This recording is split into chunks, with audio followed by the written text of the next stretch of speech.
துலாம் ராசிக்காரர்களே, துலாம் ராசியை பொறுத்தவரை மிக சிறப்பான ஆண்டு. அஷ்டமத்து குரு நிவர்த்தி செய்யும் ஆண்டு. இப்போ இந்த வருஷம் பிறக்கும் போது அஷ்டமத்து குரு வக்ரத்தில் இருக்கிறார். லாபம். பிப்ரவரி 11க்கு பிறகு மீண்டும் அஷ்டமத்து குரு வந்து விடுவார்.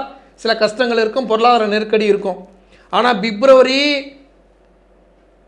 11க்கு பிறகு அஷ்டமத்து குரு வர நேரத்தில் மார்ச் 29 சனீஸ்வர பகவான் உங்களுக்கு 6ஆம் இடத்தை நோக்கி நகர்வார். அப்போ தொழிலுக்காக கடன் வாங்குவது, தொழிலை விரிவாக்கம் செய்வது, திருமணத்திற்காக கடன் வாங்குவது, வீடு கட்டுறதுக்காக கடன் வாங்குறேன், கார் வாங்குறதுக்காக கடன் வாங்குறேன், பிள்ளைகளுடைய மருத்துவ செலவுக்காக கடன் வாங்குறேன், படிப்புக்காக கடன் வாங்குறேன், பெற்றோருடைய மருத்துவ செலவுக்காக கடன் வாங்குறேன் என்று கடனில் சென்றாலும் லாபம். பல வருஷமாக அந்த பிரச்சனை இருந்ததுப்பா. எங்கள் அம்மாவுக்கு பல வருஷமாக உடல் பாதிப்பு இருந்துச்சு. இப்போ கடன் வாங்கியாவது எங்கள் அம்மாவுக்கு நான் ஆப்ரேஷன் பண்ணி எங்கள் அம்மாவை நல்லபடியாக வச்சுருக்கேன். எங்கள் அப்பாவுக்கு மருத்துவ செலவு செஞ்சுட்டேன். என் சகோதரி திருமணம் செஞ்சு கொடுத்துட்டேன். வெளிநாட்டு பயணத்துக்கு தயாராகிட்டு அதுக்கான பணம்லாம் கிடச்சிச்சு, டிக்கெட் போட்டேன். இப்படியாக பல நல்ல விஷயங்கள் நடைபெறக்கூடிய ஆண்டு. ஆனால் 6ஆம் இடத்து சனி, கடங்கார சனி, கடன் நோய் எதிரியை கொடுக்கக்கூடிய சனி மார்ச் மாதம் 29ஆம் தேதி தொடங்கி விடுவார். அவர் தொடங்கி கொஞ்சம் கொஞ்சமாக டிசம்பர் மாதம் 2025 திருநள்ளாறு சனி பயிற்சியில் 6ஆம் இடத்து சனியாக வந்து விடுவார். அதுக்கு முன்னாடி குரு சாதகமாக இருக்கிறார். எத்தனை சனி வரட்டையா, ஆனால் குரு சாதகமாக இருந்துருவார். கேது பகவான் 11 இருந்துருவார்.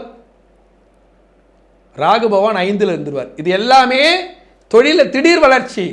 சனி கொடுக்கக்கூடிய சின்ன சின்ன தொல்லைகள் இருந்தலாம் திடீர்னு தொழிலில் வேற ஒருத்தன் ஒரு லாஸ் வர மாதிரி தெரியுது. கடன் வாங்கலான்னு போகிறேன். கடலாம் வாங்காத, ஏன் நானே ஒரு காசை கொடுத்து உனக்கு நான் பார்ட்னர்ஷிப்பாக வந்துடுறேன் அப்படின்னு ஒரு புதிய உறவு, புதிய நண்பர். அதே போல் நீ கடலாம் வாங்காதப்பா, இந்த மாதிரி தாய் வழி பாட்டி அப்பா என்னோடய சொத்தில் நான் ஒரு பகுதியை கொடுக்குறேன், நீ வச்சுக்கோப்பா, அதை அது பேரில் கடன் வாங்கி நீ தொழிலை விரிவாக்கம் பண்ணிக்கப்பா. இல்லை ஒய்ஃபே கூட எங்கள் அம்மா வீட்டில் வாங்கி தரேங்க, எங்கள் தாத்தாட்ட வாங்கி தராங்க, பாட்டிகிட்ட வாங்கி தராங்க என்று பல விதத்தில் நண்பர்கள் உறவுகள் மூலியமாக உதவிகள் கிடைக்கப்பட்டு கடன் இல்லாத, கடனுக்காக மன உளைச்சல் ஆகாத ஆண்டு. கடங்கார சனி உள்ள வரார், இல்லைன்று மறுப்பதற்கு இல்லை.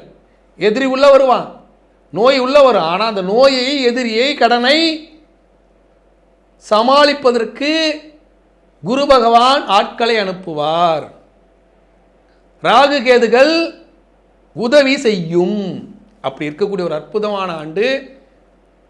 கர்மக்காரகனாக 9ஆம் இடத்துல குரு பகவான் மே மாதம் 14ஆம் தேதியிலிருந்து அமர்ந்து உங்கள் முப்பாட்டனார், தந்தை வழி பாட்டன் பாட்டி, தந்தையார், உங்கள் தலைமுறைகள் செய்த புண்ணிய பலனை, அஷ்டமத்தில் குரு இருந்தால் பாவ பலன், 9ல் குரு இருந்தால் புண்ணிய பலன். புண்ணிய பலனை உங்களுக்கு கொடுத்து வாழ்க்கையை செம்மைப்படுத்தும் ஒரு அற்புதமான ஆண்டு. வியாபாரம் பெருக போகுதுங்க, வாழ்க்கையில் பல நல்ல விஷயங்கள் நடைபெற போகுதுங்க. அதே சமயத்தில் துலா ராசிக்காரர்கள் சில விஷயங்களையும் எச்சரிக்கையாக நடந்துக்கணும். ஏன்னா இந்த வருஷத்தை ஆள்வது செவ்வாய் கிரகம்.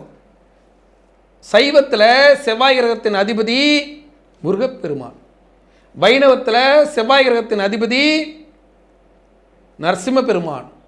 அப்போ இவங்க 2 பேருமே இந்த வருஷத்தை ஆள்வாங்க. நீங்கள் துலாமாக இருந்தால் நரசிம்மரை வழிபட வேண்டும். இப்போ இந்த நரசிம்மரில் உங்கள் அருகாமையில் கோயிலில் போய் யோக நரசிம்மர் வழிபாடு, ஐயப்பன் வழிபாடு, சபரிமலை செல்வது,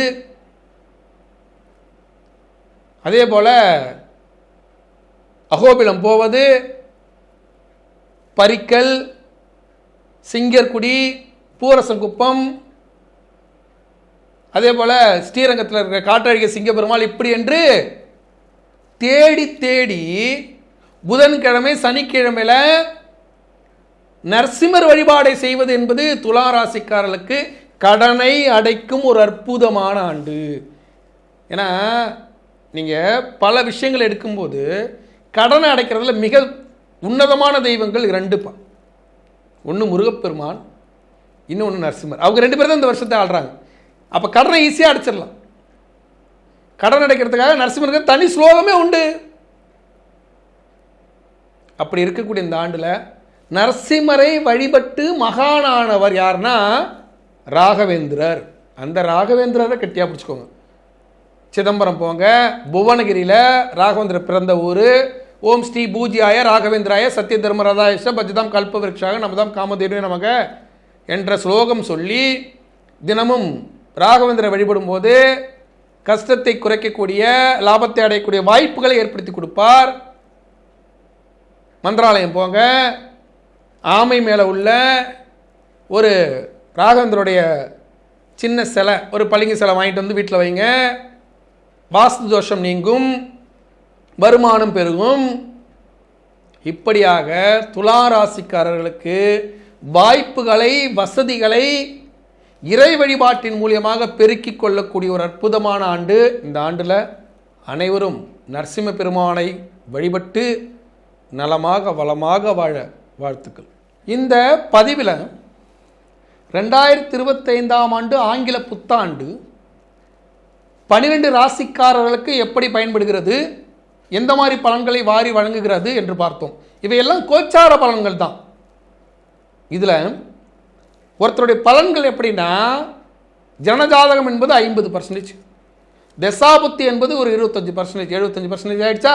அதுக்கடுத்து கோச்சார பலன்கள் என்பது ஒரு 25%. அப்போ 7.5 சனியே இருக்குப்பா. ஆனால் தசாபுத்தி நல்லா இருந்தால் தப்பிச்சுப்பாங்க, ஜனஜாதகம் நல்லா இருந்தால் தப்பிச்சுப்பாங்க. அப்போ அவரவர்கள் ஜனஜாதகத்தை ஆய்வு செய்து ஜோதிடத்தை வாழ்க்கைக்கான வழிகாட்டியாக பயன்படுத்தி கொள்ள வேண்டும். எனக்கு நேரம் நல்லா இருக்குடா அப்படின்னு ஓடிக்கோ. அப்போ ஒரு வீடு கட்டுறதுக்கு, ஒரு கார் வாங்கிறதுக்கு, ஒரு தொழிலுக்கு போகிறதுக்கு ஜாதகம் பார்த்துக்கோ. ஒருத்தருக்கு நேரம் நல்லா இல்லை, அவன் ஜாதக நோட்டை தூக்கிட்டு அலைஞ்சி கோயிலுக்குள்ளே போகிறான், அவனை கேலி செய்யாத. நோயுள்ளவன் மருத்துவரை சந்திக்கிறான், பிரச்சனை உள்ளவன் ஜோசியரை சந்திக்கிறான்.